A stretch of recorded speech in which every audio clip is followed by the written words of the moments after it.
Bonjour à toutes et à tous et bienvenue dans ce nouveau podcast Major Prépa en partenariat avec Odense Business School qui traite de la mémoire, le thème de culture générale 2019 des secondes années. Je me trouve aujourd'hui avec Hélène Janin. Hélène, bonjour. Bonjour Dimitri. Hélène Janin, vous êtes sociologue, chercheur au sein d'Orange Lab et vous travaillez notamment sur les problématiques du lien entre le corps et la technologie ainsi que sur l'intelligence artificielle. Troisième et dernière partie de ce podcast consacrée au lien entre mémoire et technologie, dans lequel nous allons tenter d'évaluer les risques, mais aussi les opportunités que constituent les nouvelles technologies pour notre mémoire humaine et donc naturelle.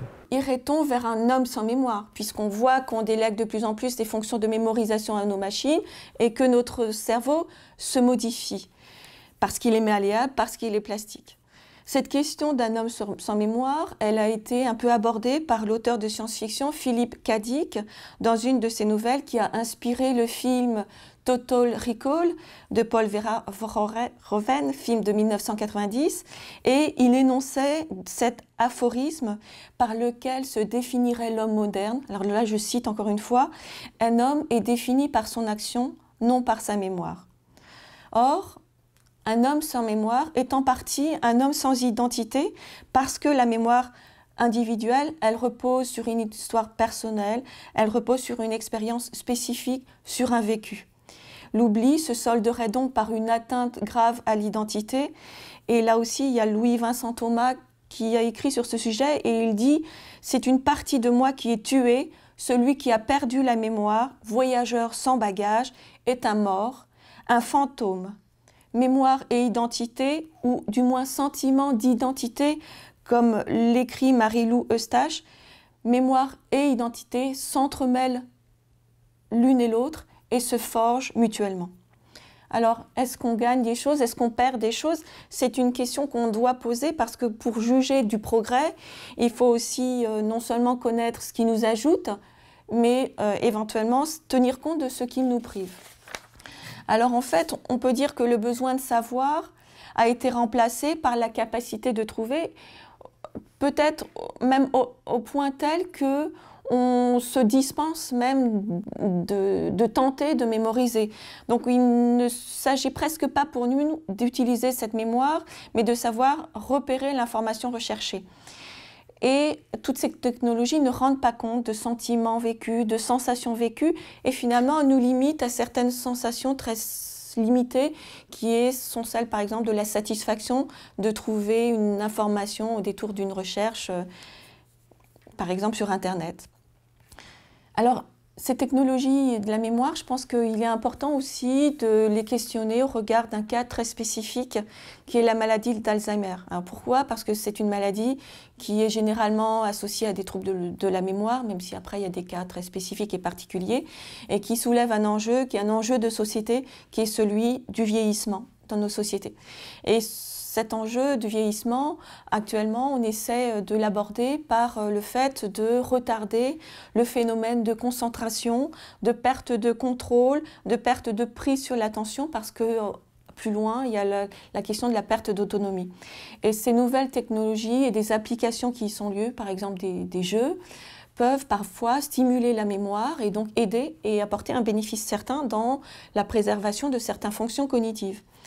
Elles peuvent aussi appeler à des questionnements éthiques, et par éthique, je fais référence ici à une discipline philosophique appliquée, fondée sur l'action, et normative, c'est-à-dire proposant des règles de conduite à la société.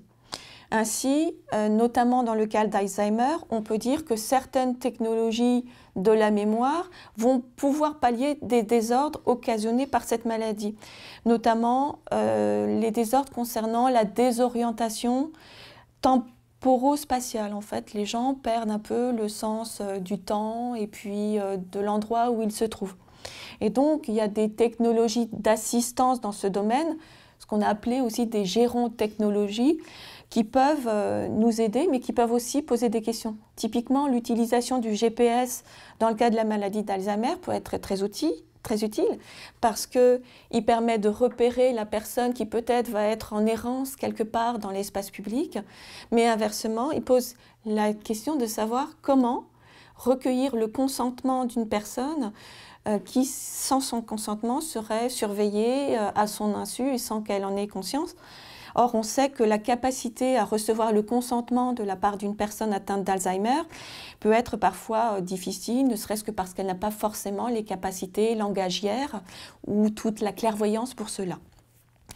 Je vais peut-être pour conclure, on a un peu abordé différentes choses, les relations des technologies à la mémoire, le fait qu'on déporte ces fonctions de mémorisation aux mémoires artificielles et que ça introduit une espèce de technosymbiose dans notre société. Et donc, ça veut dire aussi que ces technologies ne sont pas neutres, que ce sont des artefacts qui sont le produit de notre volonté, des choix qu'on a faits, et ils sont le résultat donc de notre activité humaine, sociale, et ils naissent d'une intention. L'objet technique, il a été souvent, presque toujours, au service d'un projet, d'une finalité qui peut être la satisfaction d'un besoin, d'un manque, le développement d'une capacité, justement, pour pallier des impossibilités à faire maintenant, pour améliorer la condition humaine et sa capacité à évoluer avec son environnement technologique. Mais on ne mesure pas toujours, au moment de l'introduction de ces nouvelles technologies, l'impact qu'elles vont avoir et leur effet sur l'individu, le lien social et sur la société. Et celle-ci est de plus en plus saturée par ces objets. Et donc, je pense qu'il est absolument nécessaire et pertinent de les analyser et de les questionner afin de ne pas se trouver dépossédé par notre environnement ambiant et d'être embarqué dans ce flux dont j'ai parlé et de pouvoir retrouver cette capacité réflexive qui est le propre de l'être humain.